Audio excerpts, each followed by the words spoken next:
Welcome to the Darkhad Depression in northern Mongolia. Near the Siberian border lives a community of nomads called the Tsaatan, the reindeer herders of Mongolia.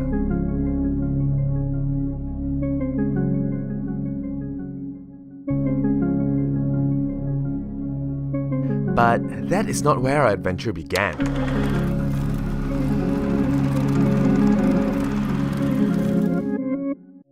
What's up, party people? It's Zen, and I'm joined with my friends from back in Monash University, Leanne and Ziwan. Our trip started with a 12-hour layover in Seoul because it was the cheapest connection from Kuala Lumpur that we could find. But as far as airports went, Incheon was a great one to be stuck in.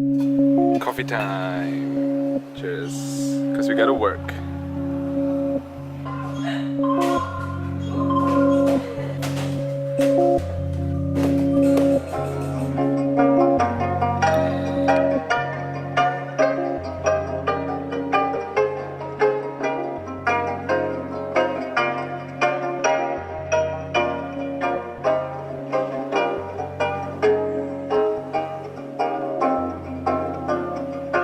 That's gin and tonic.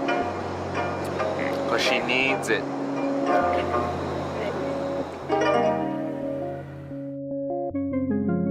We woke up the next morning in ULAANBAATAR. Good morning, guys! Day one. In Mongolia, technically it's still day one. Right, so today's plan, we're heading back to the airport. We're gonna fly to a place called Moron. Spelled M-O-R-O-N, yep. That's where we're gonna start our Mongolian adventure.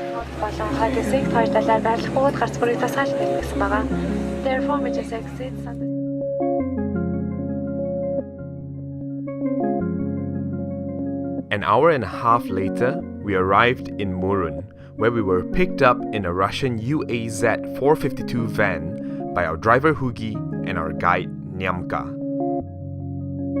We went into town to run some errands, including stocking up on supplies and getting a permit to enter a national park.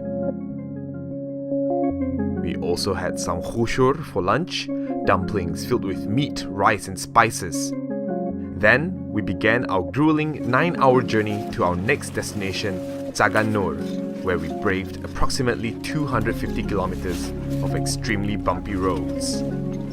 Despite all that, the view out the window was always spectacular. The wide open plains of Mongolia, with occasional sightings of animal herds, nomad gers, and sacred sites. If I could only use one word to describe it all, it would be epic.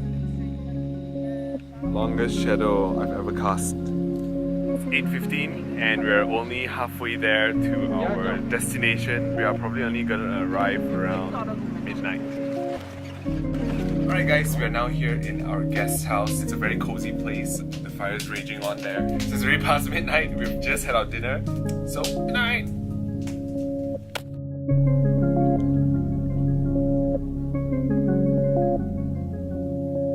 Sambano!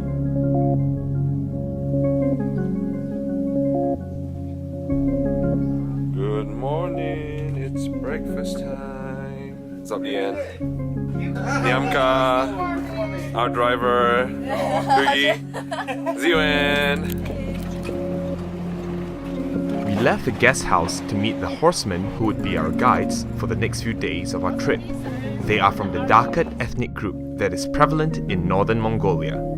This whole region, the Darkhad Depression or Darkhad Valley, is named after them. When in the Mongolian countryside, drink Mongolian yogurt.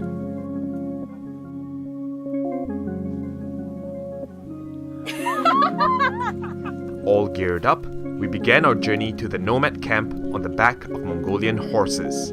The same type of horses that carried the armies of Genghis Khan 800 years ago. Mongolian horses are very small but sure-footed in rough terrain and rather comfortable to ride. We took an introductory riding course before our trip. After 2 hours on a thoroughbred, we were aching for an entire week. 6 hours on a Mongolian horse? No problem. Do you think you're sexy? Do you think I'm sexy? No, that was a no. Oh no! Oh no! It's a no!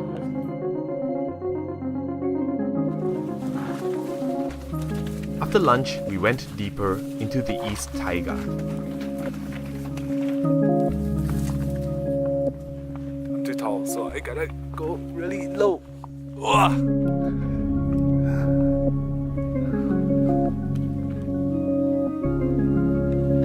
Just a little bit more. You can almost see the reindeer herder camp. Almost there. Almost there. My legs are jelly. Oh my god, reindeer. At 7:30 p.m, we finally arrived at the Tsaatan reindeer herder camp. After unpacking inside a teepee that our tour agency rented from a local family, we spent some time checking out the surroundings. Then it was time for dinner and bed. Good night, Lian. Good night, Ziran.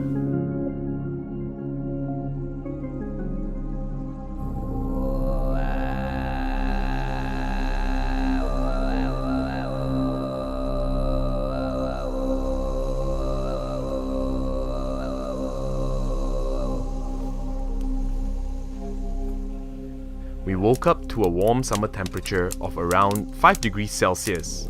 This is near Siberia after all. In the mornings, the Tsaatan take their adult reindeer out to pasture. Meanwhile, the young ones stay at home.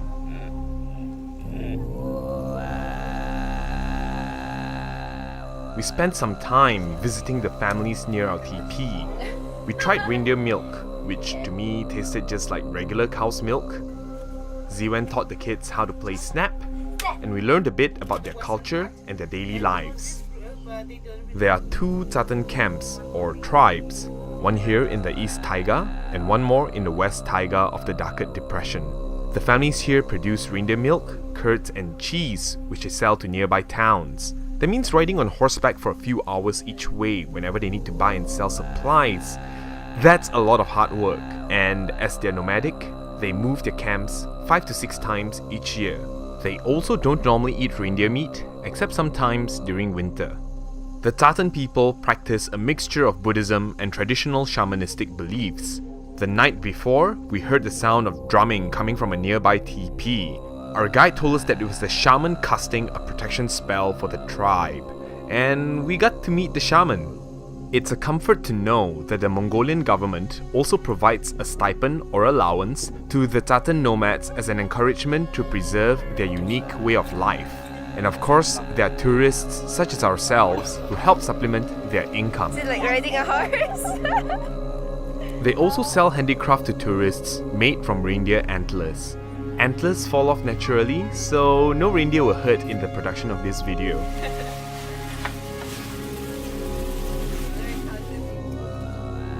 This is our lunch. So we've got rice, then with veggies, and some salad. I'm letting Mugi play with my drone.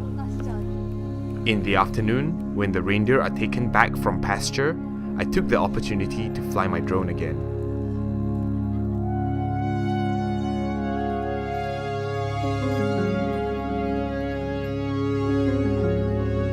Honestly, I could have spent another day or 2 here. It was peaceful, quiet, the weather was amazing. Every breath you took filled your lungs with fresh mountain air. I'm glad that it's not easy to get here.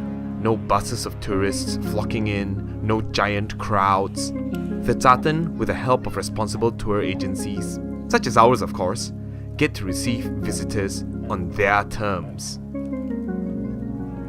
As a tourist, I think that we have to be respectful of the places that we visit. The old saying of taking only photos and leaving only footprints rings as true as ever, especially for a community that faces extinction. But being here does make me wonder, am I helping to preserve the Tsaatan way of life with my tourist dollars? Or am I helping to transform it into a strange copy of what it once was?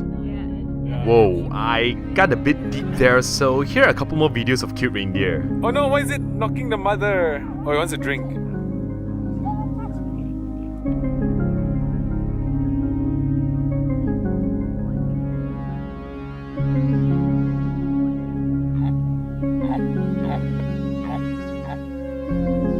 Alright guys, yeah, it's been a really epic 2 days, and we think that even if we were to head back to Kuala Lumpur right now, we already have so many stories and experiences to share. Good night guys, bye.